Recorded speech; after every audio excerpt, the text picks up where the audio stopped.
itong party list, it will never come again. Bago ang constitution, I will insist, no party list.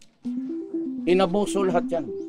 Ang nanalo ngayong may pera, representing the what? Kayong mga left, nandyan, marami kayo.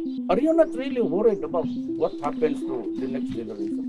Isa sa mga nagiging issue na pinag-uusapan ay yung party list system natin. Kung ito ba ay patuloy na nagre-represent ng mga grupo na kagaya ng linagay sa ating saligang batas. Lahat ng may hawak ng party list representatives ngayon, wala naman siguro diyang mahirap, wala naman siguro dyan marginalized. Paano nagkaganyan? Ba't tayo napunta riyan? Ang party list system, maganda ang hangarin. Ang party list system ay nais magbigay ng boses sa iba't ibang sektor na hindi magkakaroon ng boses dahil wala silang distrito. Sa konstitusyon, nakalagay yung mga grupo na kailangan isama. Ang kabataan, ang labor, ang magsasaka, IP, ang babae, ang matanda.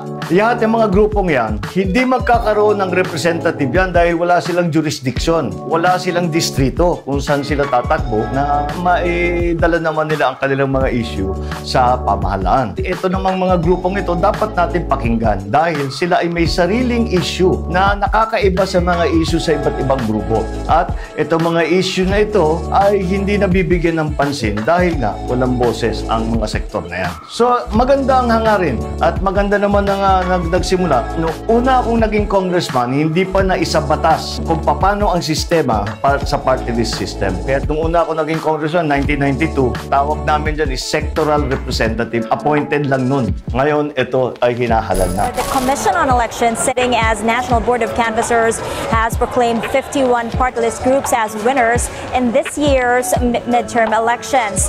That is out of the 134 party list groups that vied for a seat at the House of Representatives. Ang naging problema dyan sa aking palagay ay yung interpretasyon ng konstitusyon ng ating Supreme Court noong 2013.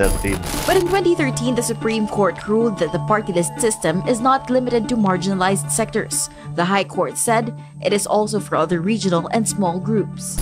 Na sinasabi na ang party list hindi kailangan na manggaling sa isang sektor na marginalized o hindi napapakinggan o hindi natutulungan. Sabi nila, basta't merong isang grupo na sabay-sabay na nagkukumpul at pare-pareho ang ideolohiya, ay pwede na magtayo ng party list. Sa palagay ko, tama din yun na interpretasyon, pero hindi magandang naging pangyayari. Dahil ang ginawa ngayon sa party list, marami ng tawag dyan. Sabi, is the easy way into Congress, is the backdoor into Congress. Hindi na para ipaglaban kung anuman advokasya ng mga marginalized na sektor. For the 2019 midterm elections, there are 134 party lists who made it to the ballot. CNN Philippines looked into the background of their nominees. We learned that at least 80 nominees are either members of political dynasties, business groups, and politicians ending their terms.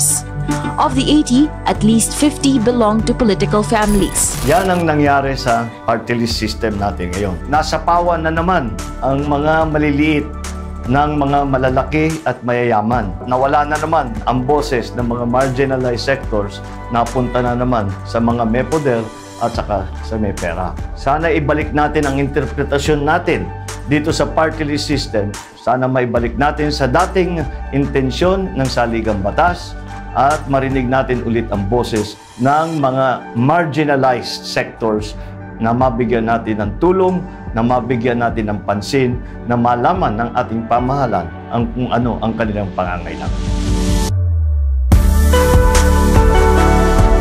Guys, once again, thanks for watching our dad's vlogs. If you want to see more, remember to share, like, and subscribe.